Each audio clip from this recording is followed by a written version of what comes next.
오늘 하나님께서 우리에게 주시는 말씀은 열왕기상 9장 1절에서부터 9절에 있는 말씀입니다.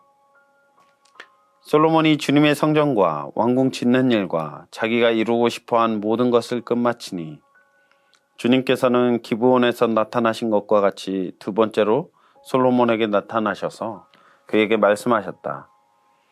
내가 나에게 한 기도와 간구를 내가 들었다. 그러므로 나는 내가 내 이름을 영원토록 기리려고 지은 이 성전을 거룩하게 구별하였다. 따라서 내 눈길과 마음이 항상 이곳에 있을 것이다. 너는 내 앞에서 내 아버지 다윗처럼 살아라. 그리하며 내가 내게 명령한 것을 실천하고 내가 내게 준 율례와 규례를 온전한 마음으로 올바르게 지켜라. 그리하면 내가 내 아버지 다윗에게 이스라엘의 왕좌에 앉을 사람이 그에게서 끊어지지 아니할 것이라고 약속한 대로 이스라엘을 다스릴 내 왕좌를 영원히 지켜주겠다. 그러나 너와 내 자손이 나를 따르지 아니하고 등을 돌리거나 내가 내게 일러준 내 계명과 율례를 지키지 아니하고 곁길로 나아가서 다른 신들을 섬겨 그들을 숭배하면 나는 내가 준 그 땅에서 이스라엘을 끊어버릴 것이고 내 이름을 기리도록 거룩하게 구별한 성전을 외면하겠다.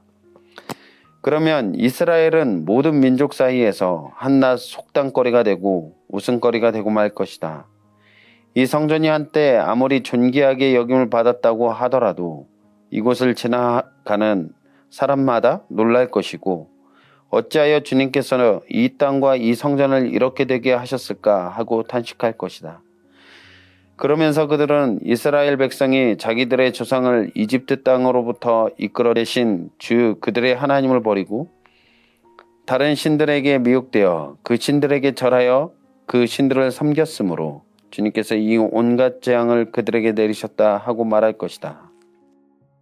솔로몬이 성전과 왕궁 건축을 마치고 이를 봉헌한 후에 하나님께서 그에게 다시 나타나셨습니다.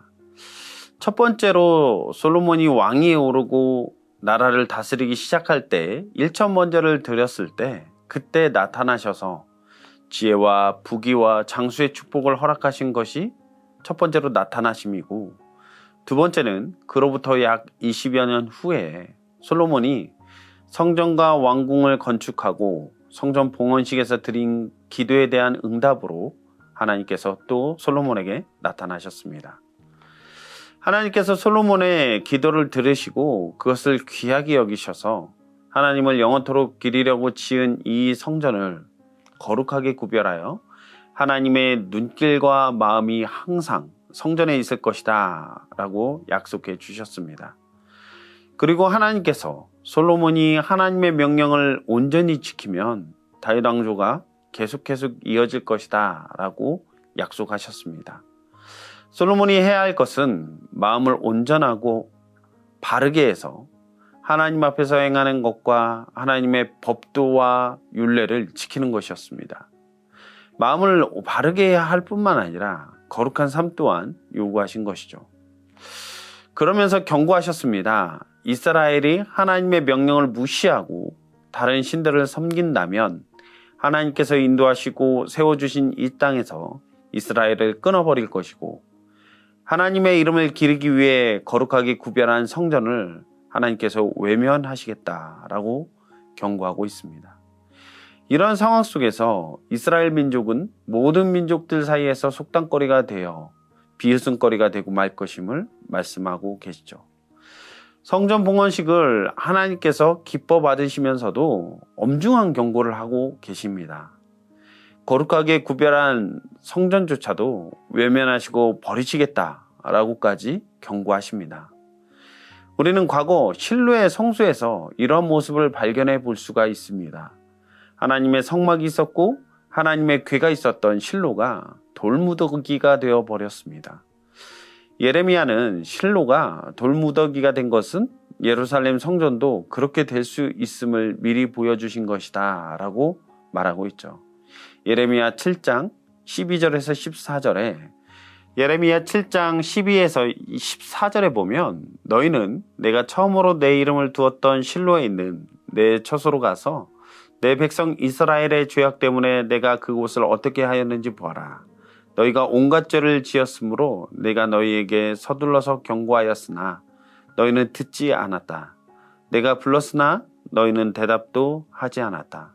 나 주의 말이다. 그러므로 내가 실로에서 한 것과 똑같이 내 이름으로 불리며 너희가 의지하는 이 성전, 곧 내가 너희와 너희 조상에게 준 이 장소에 내가 똑같이 하겠다라고 말씀하고 있습니다. 성전이 거룩한 하나님의 전이 될 수 있는 것은 그곳에 하나님이 함께 하시기 때문입니다. 만약 하나님이 성전을 버리고 떠나신다면 성전은 그저 하나의 건물일 뿐일 것입니다. 하나님과 하나님의 말씀에 주목하지 않고 건물과 시스템에 집중하는 것은 결코 교회가 나아갈 방향이 아닌 것입니다. 한국 교회에 부흥을 경험했고 마치 하나님의 영광이 방영된 모습처럼 화려했던 교회들이 너무나도 많이 있습니다. 그런데 그런 교회가 무너지는 것을 또한 우리는 많이 봅니다.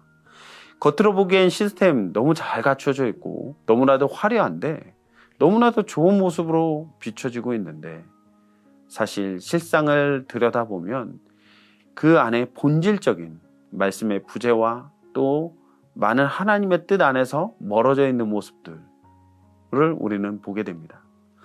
하나님의 몸된 교회가 무너지는 모습을 보면 세상 사람들은 의문을 가질 것입니다. 하나님은 살아계신지, 또 하나님의 영광을 반영하는 교회가 참 온전한 모습으로 서 있는지를 의문을 가지게 될 것입니다. 교회는 하나님의 백성으로서 하나님께서 말씀하시는 복을 지속적으로 누리기 위한 하나님의 명령을 명심해야 할 것입니다. 솔로몬을 비롯한 이스라엘 왕들에게 하나님께서 약속하신 것처럼 그리스도께서 완성하신 복음을 삶의 전 영역에서 온전히 누리기 위해서는 순전한 마음으로 말씀을 듣고 그 말씀을 쫓아 살아가야 할 것입니다. 성도는 우리가 성공하고 있을 때 하나님의 경고의 말씀에 겸손히 귀 기울여야 합니다. 하나님께서 정하신 분명한 기준, 즉 하나님과의 그 언약 관계 안에서 충실히 이행을 할 때 우리에게 복과 은혜를 풍성히 베풀어 주시지만 하나님의 말씀에서 벗어나 있을 때 우리에게 주어질 복들도 하루아침에 모든 것이 무너질 수 있다라는 사실을 기억하며 영원히 하나님과 동행하는 우리 모두가 되기를 간절히 소망합니다. 물론 하나님께서는 택하신 자들을 끝까지 붙잡아 주십니다. 그렇기 때문에 솔로몬 이후에 하나님과의 언약 관계를 깨고 우상을 섬기던 이스라엘 백성들, 그 말씀대로 살지 않았던 이스라엘 백성들이 하나님의 경고대로 모든 것을 잃어버리고 포로로 바벨론에 끌려가 고통을 당하는 수치를 경험했습니다. 그렇지만 긍휼이 풍성하신 하나님께서는 그 가운데에서도 회복과 또 돌이키는 그 역사를 허락하셔서 이스라엘 백성들이 다시 약속의 땅으로 돌아와 일어설 수 있게 되었습니다. 우리도 동일하게 하나님께서 끝까지 택하신 하나님의 백성을 붙잡아 주실 것입니다. 그렇지만 우리의 삶 가운데 극한과 그 고통을 맛보고서 결국 돌아서는 탕자의 모습처럼 그렇게 서는 것이 아니라 하나님께서 복으로 임하실 때 하나님의 말씀에 충성되이 살아가면서 하나님의 영광을 세상 가운데 나타내며 살아가는 저와 우리 미랄교회 모든 성도님들의 삶이 되기를 간절히 소망합니다. 기도하시겠습니다. 사랑의 주님, 너무나도 감사합니다.